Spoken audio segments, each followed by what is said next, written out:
രാഷ്ട്രീയത്തിൽ പാർട്ടി മാറുന്നത് വലിയ കാര്യമല്ലെന്ന് ചിലർ കരുതിയേക്കാം. പക്ഷേ പാർട്ടി മാറുന്നതിൻ്റെ പിന്നിലെ ഉദ്ദേശവും ജനങ്ങൾ അതിനെ എങ്ങനെ വിലയിരുത്തുന്നു എന്നതുമാണ് ഒരു രാഷ്ട്രീയക്കാരൻ്റെ യഥാർത്ഥ വില നിശ്ചയിക്കുന്നത്. അധികാരവും സ്ഥാനവും പ്രതീക്ഷിച്ച് ഒരു പാർട്ടിയിൽ നിന്നും മറ്റൊരു പാർട്ടിയിലേക്ക് ചാടിയ പല നേതാക്കളെയും കേരളം കണ്ടിട്ടുണ്ട്. ചിലരെ ജനങ്ങൾ സ്വീകരിച്ചു, എന്നാൽ ചിലരെ പൂർണ്ണമായും ജനങ്ങൾ തള്ളിക്കളഞ്ഞു. അത്തരത്തിലുള്ളൊരു വളരെ വ്യത്യസ്തമായ ഒരു രാഷ്ട്രീയ യാത്രയാണ് തൃക്കരിപ്പൂരിൻ്റെ MLA ആയ സന്ദീപ് വാര്യരുടേത്. പാലക്കാട് രാഷ്ട്രീയത്തിൽ സന്ദീപ് വാര്യർ BJPയുടെ ശക്തമായ വക്താവായി നിന്നിരുന്നൊരു കാലം അത് എല്ലാവർക്കും അറിയാവുന്നതാണ്. BJPയുടെ ആശയങ്ങളും നിലപാടുകളും അതിശക്തമായി അവതരിപ്പിച്ചിരുന്ന അതേ സന്ദീപ് വാര്യർ പിന്നീട് കോൺഗ്രസിലേക്ക് എത്തുമ്പോൾ അത് വലിയ രാഷ്ട്രീയ ചർച്ചയായി മാറി. എന്നാൽ ഇവിടെ ശ്രദ്ധിക്കേണ്ടത് മറ്റൊന്നാണ്.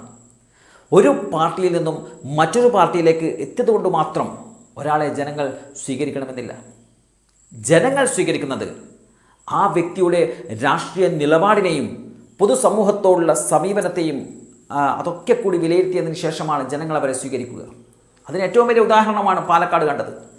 കോൺഗ്രസിൽ നിന്നും പുറത്തുപോയി മറ്റൊരു രാഷ്ട്രീയ പരീക്ഷണത്തിലേക്ക് പോയ P. സരിൻ്റെ കാര്യത്തിൽ ജനങ്ങളുടെ വിധി വളരെ വ്യക്തമായിരുന്നു. ഒരിക്കൽ കോൺഗ്രസിനൊപ്പം നിന്ന സരിൻ പിന്നീട് പാർട്ടിയിൽ നിന്നും മകന്ന് മറ്റൊരു രാഷ്ട്രീയ വഴിയിലേക്ക് പോയപ്പോൾ വലിയ രാഷ്ട്രീയ പ്രതീക്ഷകളോടെയായിരുന്നു ആ ഒരു നീക്കം. എന്നാൽ തെരഞ്ഞെടുപ്പ് ഫലം വന്നപ്പോൾ ജനങ്ങൾ ആ രാഷ്ട്രീയ നീക്കത്തിന് കൃത്യമായ മറുപടി നൽകി. വോട്ട് എന്ന ജനാധിപത്യ ആയുധം ഉപയോഗിച്ച് സരിൻ്റെ രാഷ്ട്രീയ അവകാശവാദങ്ങളെ ജനങ്ങൾ തള്ളിക്കളഞ്ഞു. അതേ പാലക്കാട് തന്നെയാണ് നമ്മൾ മറ്റൊരു ചിത്രം കണ്ടത്. BJP വിട്ട് കോൺഗ്രസിലേക്ക് എത്തിയ സന്ദീപ് വാര്യരെ ജനങ്ങൾ മറ്റൊരു രീതിയിലാണ് സ്വീകരിച്ചത്. ഒരിക്കൽ BJPയുടെ രാഷ്ട്രീയ മുഖമായിരുന്ന ഒരാൾ കോൺഗ്രസിലേക്ക് എത്തിയപ്പോൾ അദ്ദേഹത്തെ വെറുപ്പോടെ മാറ്റി നിർത്തുന്നതിന് പകരം കോൺഗ്രസിൻ്റെ പ്രവർത്തകർ വലിയൊരു വിഭാഗം ജനങ്ങളും സന്ദീപ് വാര്യരെ ഹൃദയത്തോട് സ്വീകരിക്കുകയായിരുന്നു. അതുകൊണ്ട് തന്നെ സരിനും സന്ദീപിനും ഇടയിലുള്ള രാഷ്ട്രീയ വ്യത്യാസം വളരെ വലുതാണ്. ഒരാൾ പാർട്ടി വിട്ടപ്പോൾ ജനങ്ങൾ പുറംതിരിഞ്ഞു നിന്നു, മറ്റൊരാൾ പാർട്ടി വിട്ടപ്പോൾ ജനങ്ങൾ ഹൃദയത്തോട് ചേർത്ത് നിർത്തി. ഇവിടെയാണ് കോൺഗ്രസിൽ നിന്നും BJPയിലേക്ക് പോയ മറ്റൊരു നേതാവായ പത്മജ വേണുഗോപാലിൻ്റെ രാഷ്ട്രീയ യാത്രയും നമ്മുടെ ഓർമ്മയിലേക്ക് വരുന്നത്. കോൺഗ്രസിൻ്റെ പാരമ്പര്യമുള്ള കുടുംബത്തിൽ നിന്നെത്തിയ പത്മജ പിന്നീട് BJPയിൽ ചേർന്നപ്പോൾ അതും വലിയ രാഷ്ട്രീയ ചർച്ചയായി മാറിയിരുന്നു.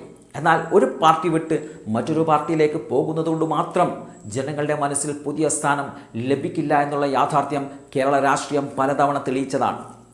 പാർട്ടി മാറുമ്പോൾ കൊടി മാറും, പക്ഷേ ജനങ്ങളുടെ മനസ്സിൽ സ്ഥാനം നേടാൻ അതുകൊണ്ട് മാത്രം സാധിക്കുകയില്ല.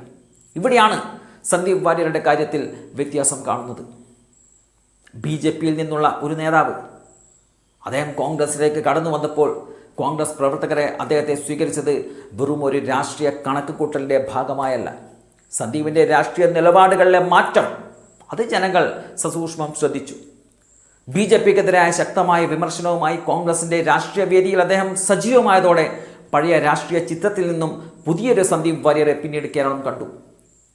രാഷ്ട്രീയത്തിൽ പാർട്ടി മാറിയതിൻ്റെ പേരിൽ മാത്രം ഒരാളെ മഹാനാക്കുവാനും കഴിയില്ല, മോശക്കാരനാക്കുവാനും സാധിക്കുകയില്ല.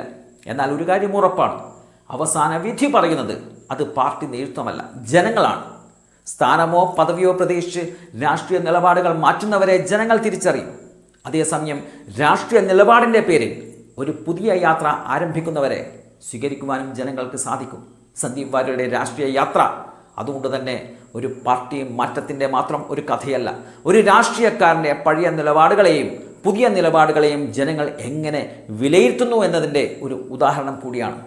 ജനങ്ങളുടെ വിശ്വാസം നേടിയെടുക്കുവാൻ കഴിഞ്ഞാൽ പഴയ കൊടി ഉപേക്ഷിച്ചാലും ജനങ്ങൾ അവരെ ചേർത്തു പിടിക്കും. വിശ്വാസം നഷ്ടപ്പെട്ടാൽ സ്വന്തം കൊടി കയ്യിലുണ്ടെങ്കിൽ പോലും ജനങ്ങൾ ചവറ്റുകുട്ടയിലേക്ക് തള്ളിവിടും.